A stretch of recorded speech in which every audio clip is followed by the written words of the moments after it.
Hi class, welcome to the second half of the learning unit.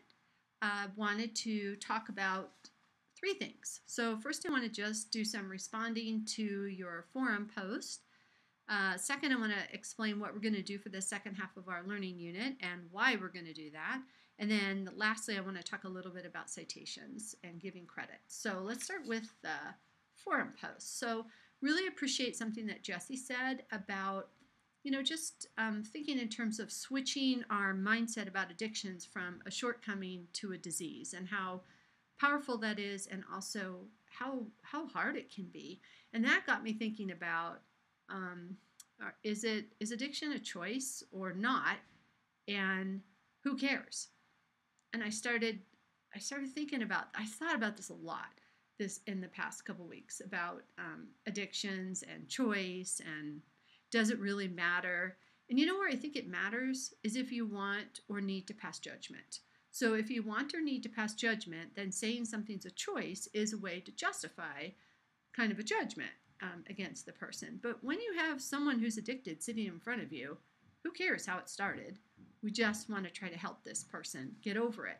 But if we have in our head that this person did this to themselves, then we might not be able to engage with that client as well as if we have a really non-judgmental and open attitude. So just something to think about. The way we think about people absolutely influences how we come across to them. I liked somebody mentioned about how relapse can be a really important part of recovery, because when you relapse, you learn what your triggers are, and you can take that knowledge going forward and be even better in your efforts. So that was a really good point. I think what happens too often is people relapse and it's like, oh, I can't do this, I failed.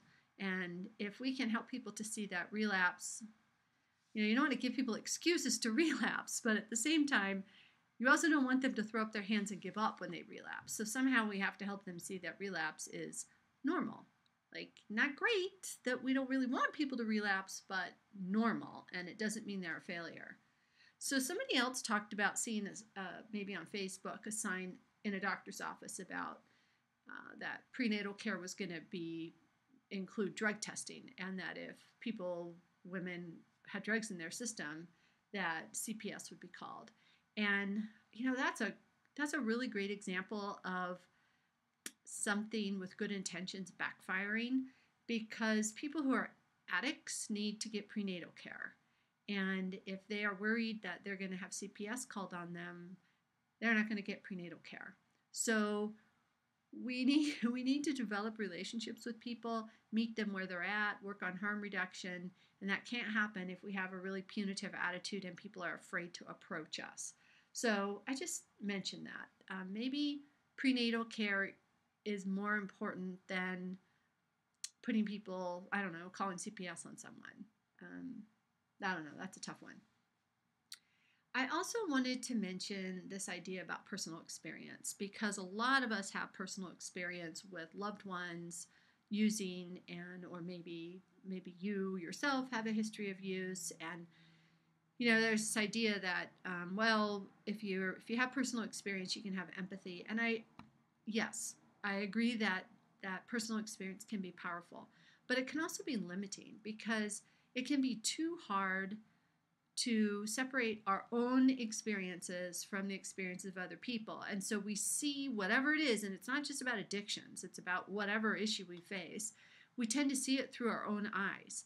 And if you're looking at it through your own eyes, you're not looking at it through the eyes of someone else. And so it can be really tricky. Personal experience can actually get in the way of us having empathy for other people, because we're too caught up in our own experiences. So I just mentioned that. I think that's important.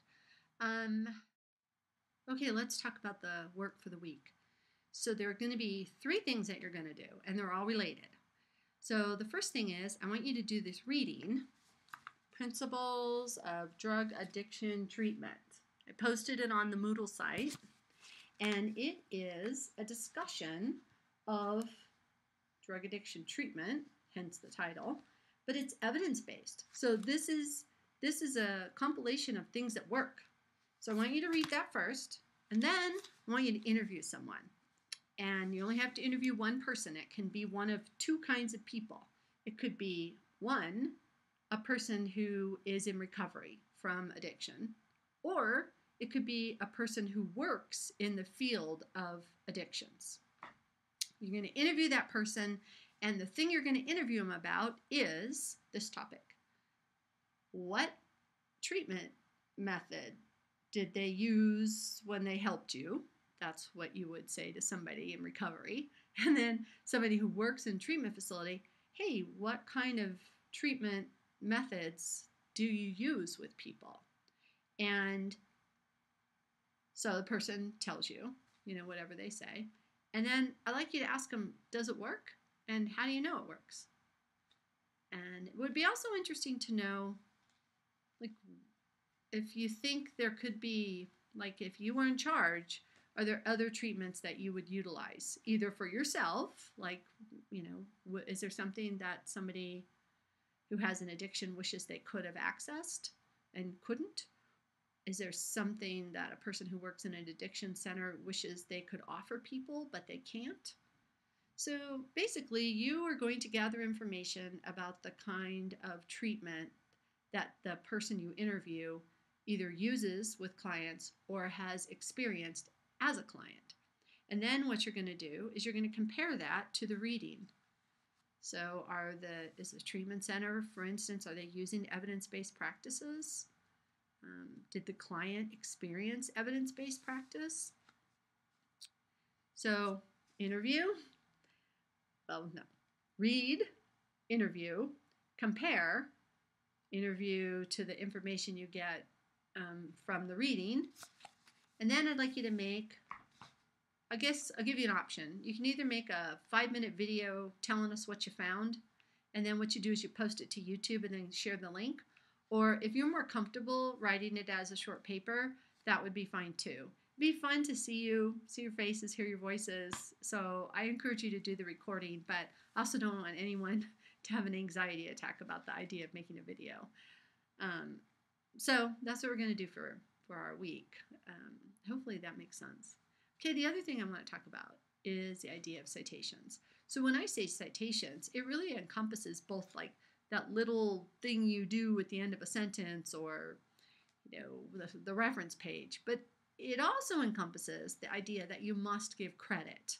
So when I say don't forget to cite properly, it means give credit to the author who originally wrote this or whose idea it was. So when you cite, you're doing two things. One is you are conveying to a reader, hey, my words, not my idea.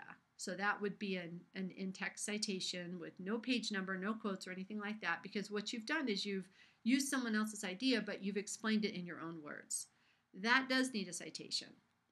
The other thing is if you're using someone else's words, which is obviously their ideas, then you must use quotation marks. And that's a different kind of citation. It includes a page number.